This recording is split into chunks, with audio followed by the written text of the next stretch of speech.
नमस्कार, स्वागत है आप सभी का हमारे खास कार्यक्रम मंजिल में, जहां हम बात करेंगे ललित कलाओं में रोजगार की संभावनाओं पर। आज के समय में कला केवल शौक नहीं बल्कि एक सुनहरा करियर विकल्प भी बन रही है। हमारे साथ इस विषय पर चर्चा करने के लिए मौजूद हैं डॉक्टर हरिओम शंकर, जो एक प्रतिष्ठित कलाकार, लेखक, फोटोग्राफर और शिक्षक हैं।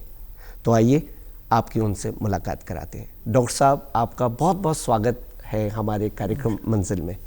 आज जैसा कि हम ललित कलाओं के विषय पर बातचीत कर रहे हैं, खास तौर से रोजगार में क्या नए अवसर हैं, तो सबसे पहले हम ये समझना चाहेंगे ललित कलाओं से क्या तात्पर्य है, अभिप्राय क्या है, और इसे हमारे दर्शकों के साथ आप सामान्य भाषा में समझाइए।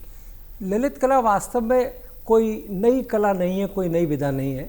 हमारे भारत में तो बहुत ही प्राचीन समय से ललित कलाओं को लेकर विभिन्न ग्रंथ लिखे गए, बहुत सारे चित्र बनाए गए। ललित कला से तात्पर्य है जिसमें लालित्य हो, जिसमें आकर्षण हो, सौंदर्य की अनुभूति हो और भावों की अभिव्यक्ति हो, वही ललित कला है। अब ललित कला के अंतर्गत हम जब बात करते हैं तो हम भारत के परिप्रेक्ष्य में थोड़ा सा पीछे चले जाते हैं।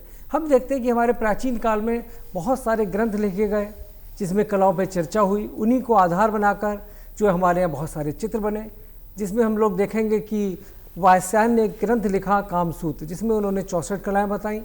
इसी तरीके से सम्रांगण सूत्रधार, इसी तरीके से हम देखते हैं विष्णु धरोहर पुराण एक ग्रंथ लिखा गया, उसमें चित्रसूत्र लिखा गया। इस तरीके से बहुत सारे ऐसे ग्रंथ लिखे गए जिसमें कलाओं के बारे में बताया गया।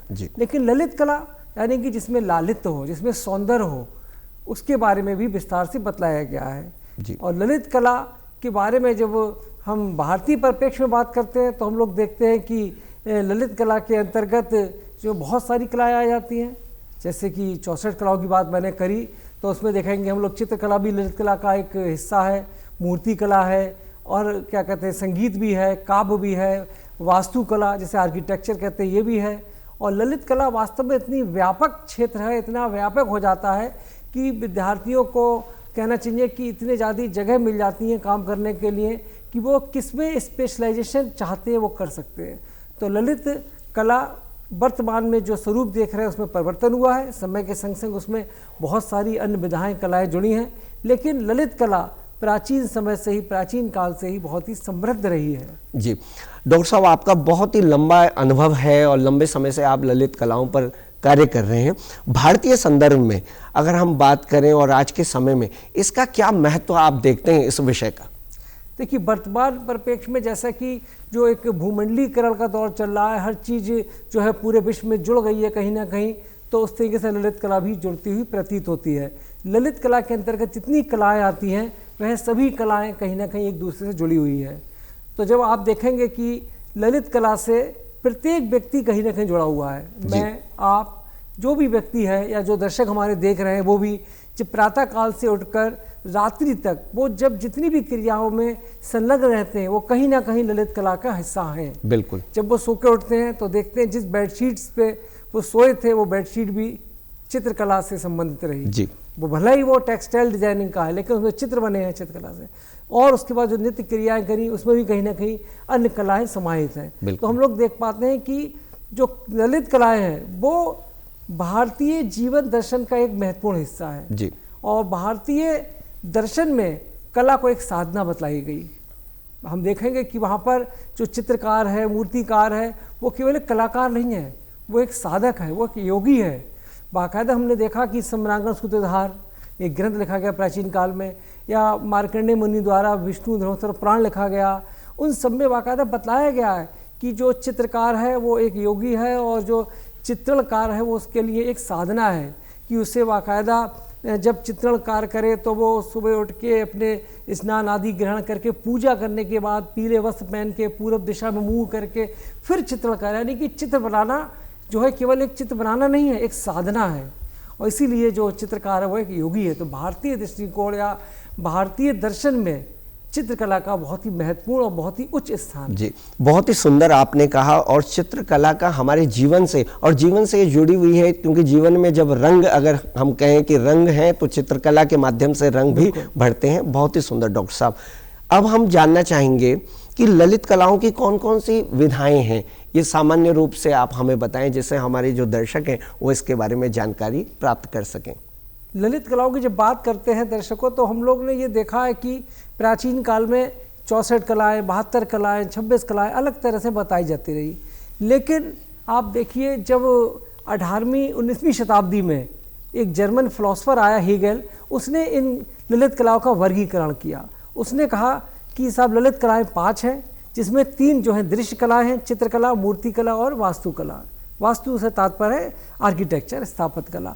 और 2 उसने कहीं शिल्पकला और शिल्पकला यानी कि सुनाई देने वाली, जिसमें उसने संगीत को और काव्य को समाहित कर लिया। तो उसने बताया ये 5 ललित कला है।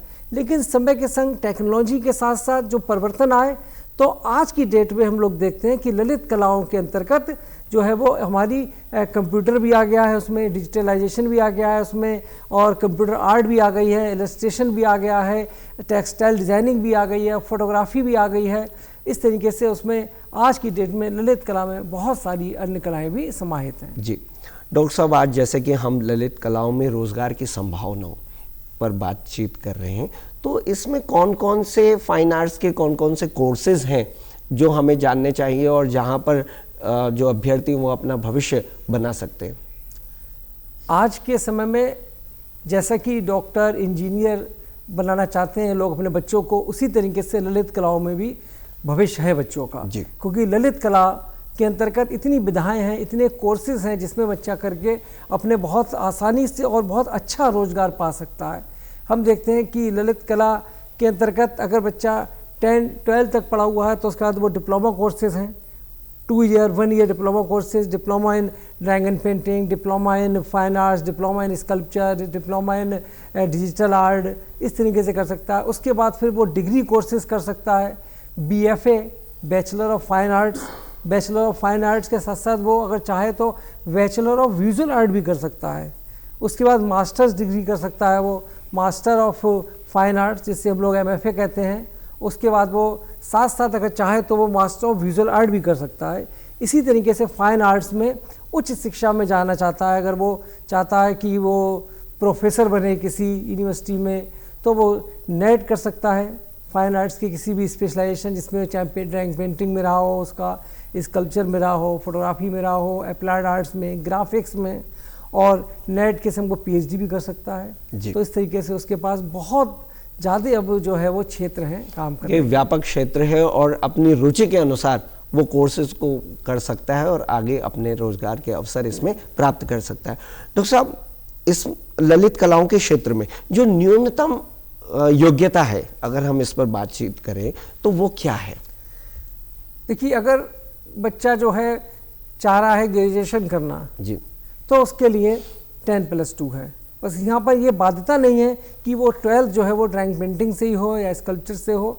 ये एक अच्छी वो रही है चीज़ कि जिसके कारण साइंस वाला भी, कॉमर्स वाला भी, आर्ट्स वाला भी, अगर वो 12th है तो वो कॉम्पिटिटिव एग्ज़ाम करके BFA में एडमिशन ले सकता है। जी, बच्चों को इस क्षेत्र में आने के लिए और उनके अंदर रुचि हो कि वो चित्रकला की ओर या विभिन्न प्रकार के, जिस तरह से आपने विषय बताए हैं ललित कलाओं के, तो वहाँ पर हम किस तरह से एक बच्चे को तैयार कर सकते हैं कि वे ललित कलाओं की ओर उनका ध्यान आकर्षण हो, ध्यान आकृष्ट हो? देखिए, जितने भी विषय हैं मैं देखता हूँ कि उसमें एक ललित कला के जो विषय है, ललित कला जो है उसमें हर बच्चा इंटरेस्ट लेता है जी। छोटे से ही बाल्यकाल से हम देखते हैं कि बच्चा टेढ़ी मेढ़ी रेखाओं करके अपनी अभिव्यक्ति को चित्र बनाना शुरू कर देता है।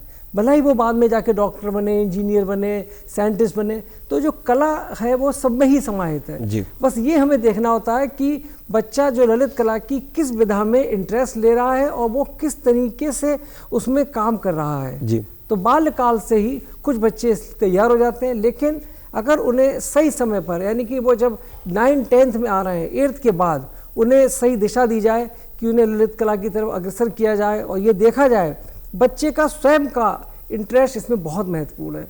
आज के समय में, आज के दौर में हम ज़बरदस्ती किसी को कुछ नहीं बना सकते, बिल्कुल, जब तक कि उसका इंटरेस्ट नहीं है। अगर उसका इंटरेस्ट है तो आप ये मानिए कि क्लास 8th के बाद उसे इस तरफ अग्रसर कीजिए, उसे स्केचिंग करवाइए शुरू में, फिर उसे बताइए कि तुम्हें अब जो है इसके बाद 10th 12th जो है वो पेंटिंग सब्जेक्ट लेके करना है और उसके बाद आपको किस उसमें लाइन में जाना है। जी, ललित कलाओं में जब हम एडमिशन लें और हमने वहाँ पर अपना दाखिला ले लिया है, तो भारत में अगर हम बात करें तो कौन कौन से विश्वविद्यालय हैं जो डिग्री डिप्लोमा या कोर्सेज को प्रदान करते हैं? देखिए, भारत में जो शिक्षा की बात होती है, हम लोग प्राचीन काल से देखते आ रहे हैं कि हमारे गुरुकुल व्यवस्था थी और उसमें गुरुकुल में रहकर बच्चे जो थे वो पारंगत होते थे और पूरे विश्व में अपना परचम लहराते थे।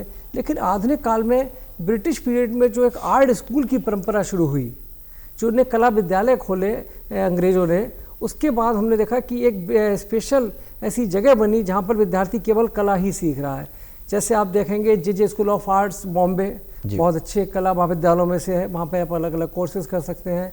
शांति निकेतन कलकत्ता में है, Delhi college of arts Delhi में है, और अगर हमारा उत्तराखंड का बच्चा है वो जाना चाहता है उसमें, तो उसके लिए सबसे अच्छा है कि उत्तराखंड में कई सारे विश्वविद्यालयों में भी ललित कलाओं के कोर्सेज चल रहे हैं। जैसे सोमन सिंह जीना विश्वविद्यालय अल्मोड़ा में BFA MFA के कोर्सेज चल रहे हैं, कुमाऊं विश्वविद्यालय में BFA MFA के कोर्सेज चल रहे हैं। MA ड्राइंग एंड पेंटिंग हमारा गढ़वाल यूनिवर्सिटी में है, DAV कॉलेज में है।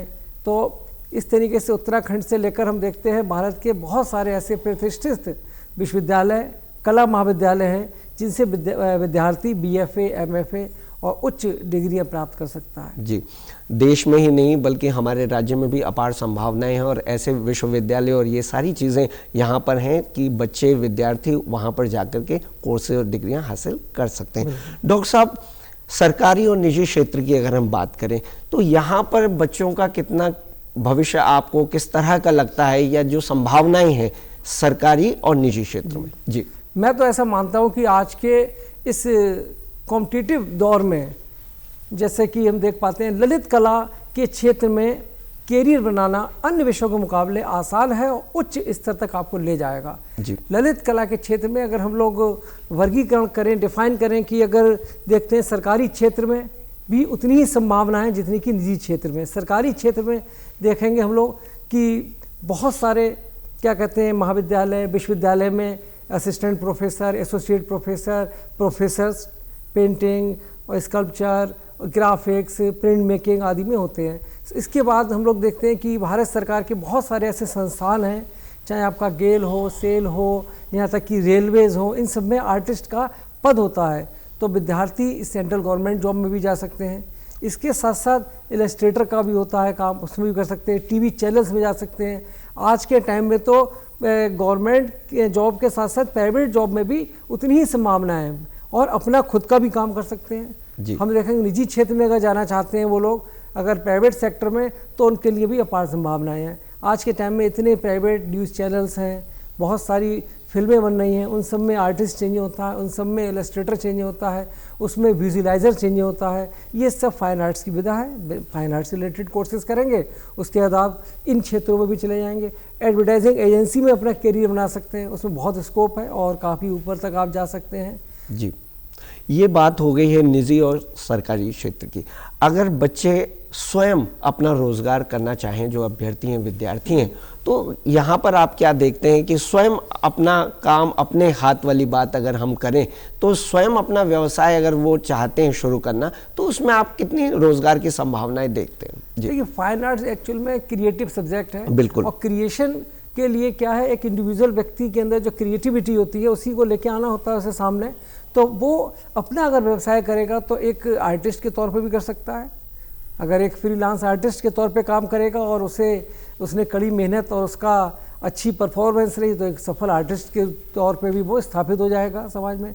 इसके साथ साथ वो अपनी खुद की एड एजेंसी खोल सकता है। इसके साथ साथ वो अपना अगर बिल्कुल बेसिक्स काम करना चाहता है तो ऐसे पेंटर भी बहुत सारे लोग काम कर रहे हैं, उसमें भी रोज़गार मिल रहा है उन्हें।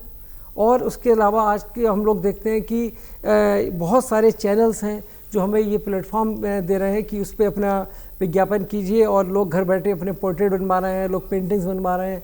इस तरीके से लोग अपना खुद का भी काम कर सकते हैं और बिजनेस कर सकते हैं। जी, ग्लोबलाइजेशन के इस दौर में जहां दुनिया काफ़ी आगे जा रही है, डिजिटलाइजेशन हो गया है, ऐसे में ललित कलाओं में रोजगार की संभावना है और ख़ासतौर से इस विषय की हम बात करें तो इसका क्या भविष्य आप देखते हैं डॉक्टर साहब?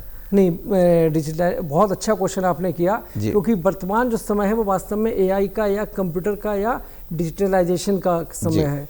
तो इसमें जो ललित कला की जितनी भी विधा है वो कहीं ना कहीं इससे जुड़ी हुई हैं जी। और बिना इसके फाइन आर्ट्स नहीं है और फाइन आर्ट्स के बिना ये नहीं है। ये दोनों एक दूसरे के पूरे काम देखेंगे कहीं पे भी। जैसे अगर बात करेंगे आप एआई की, तो एआई में अगर आपके अंदर विजुअलाइजेशन नहीं है, आपको डिज़ाइनिंग नहीं आती है, तो एआई सक्सेसफुल नहीं है।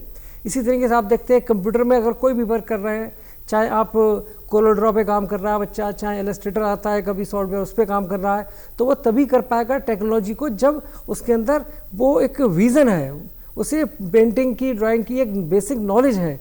तो इसलिए ग्लोबलाइजेशन के दौर में इसमें मैं देखता हूँ कि अपार संभावनाएं बढ़ जाती हैं रोजगार की।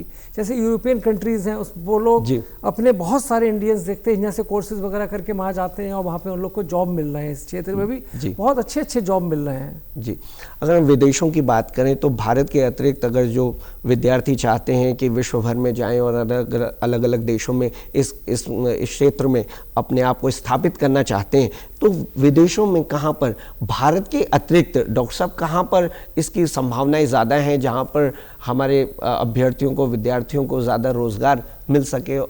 पहले तो मैं विद्यार्थियों से यही कहना चाहूँगा कि वो प्रयास यही करें कि अपने देश अपना ही होता है, अपने देश के विकास में अपने आप को लगाएं। फिर भी अगर वो उच्च शिक्षा के लिए जाना चाहते हैं और अपने आप को अपग्रेड करने के लिए जाना चाहते हैं तो वो विदेशों में जाएं। बहुत अच्छे अच्छे इंस्टीट्यूट हैं, आप देखेंगे लंदन में रॉयल सोसाइटी ऑफ आर्ट्स करके है, बहुत अच्छा इंस्टीट्यूट है, वहाँ से कर सकते हैं। मेलबर्न यूनिवर्सिटी ऑस्ट्रेलिया है, वहाँ पे बहुत अच्छे कोर्सेज है, वहाँ कर सकते हैं।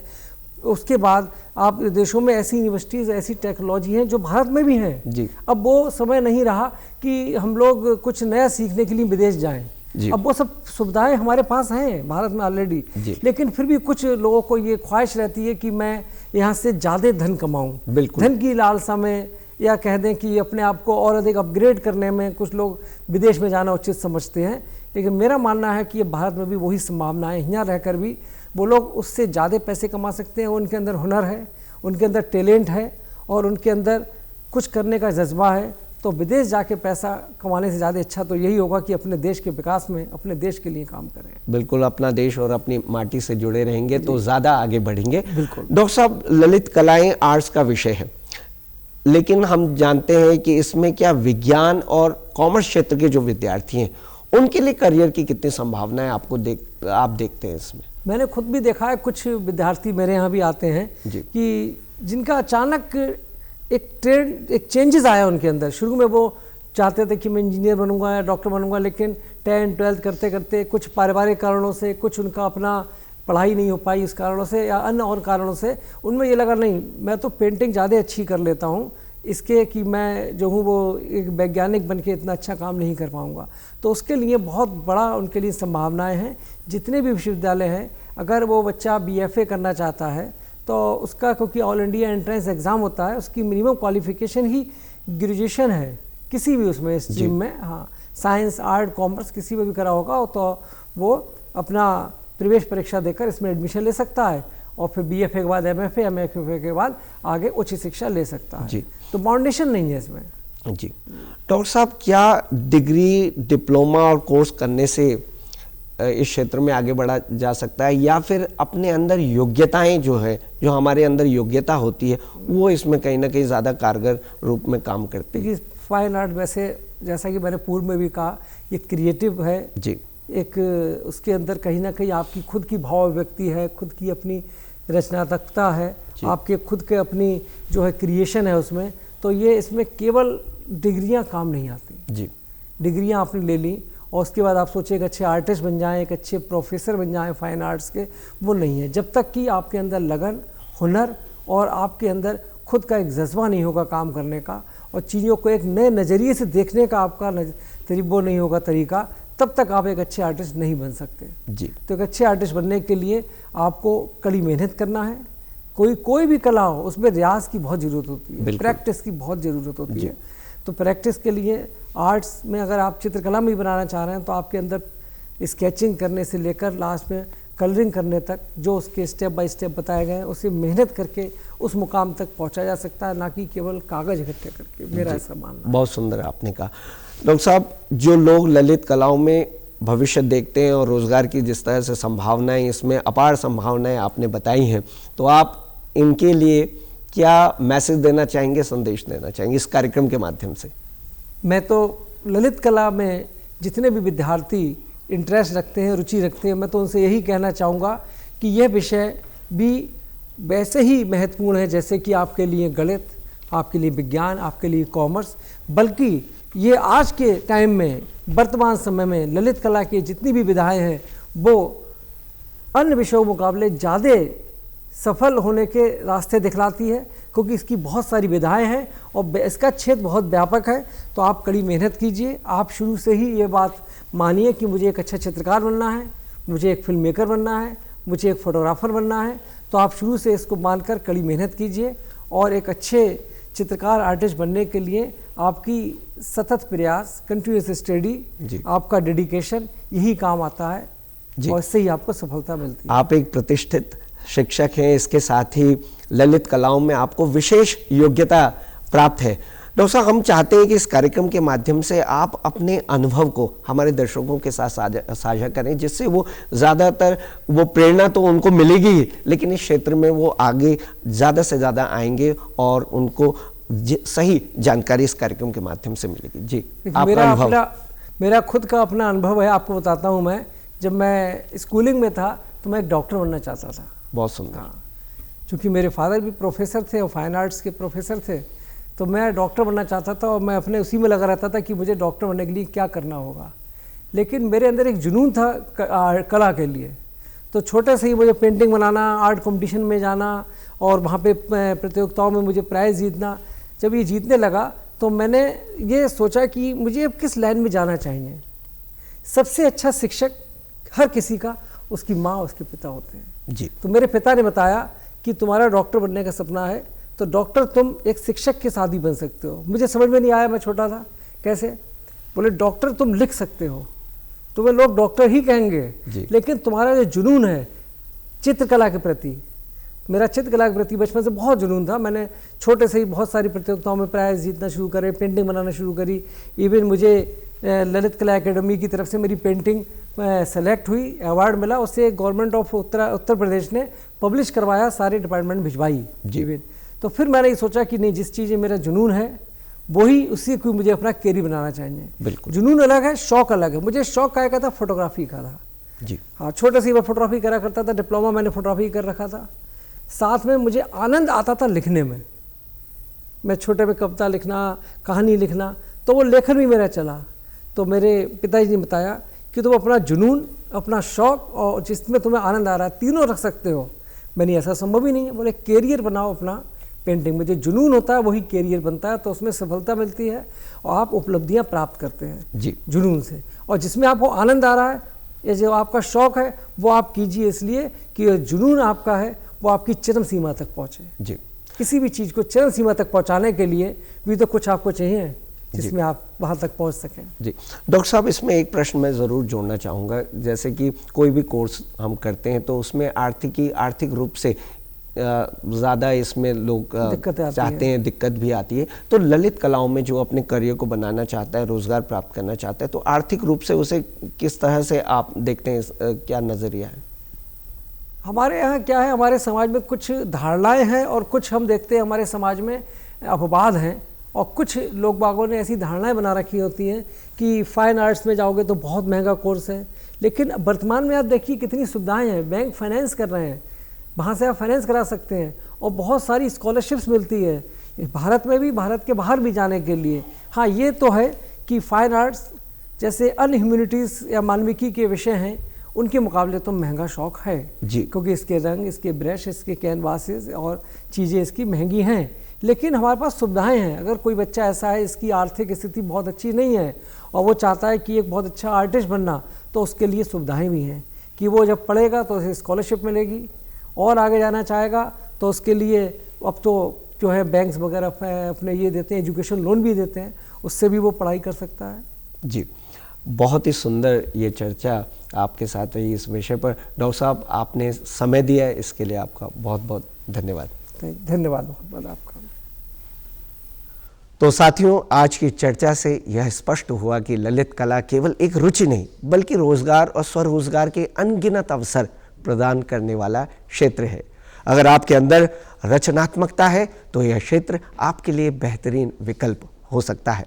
हम आशा करते हैं कि आपको ये कार्यक्रम जरूर पसंद आया होगा। इसी के साथ मुझे दीजिए इजाजत। नमस्कार।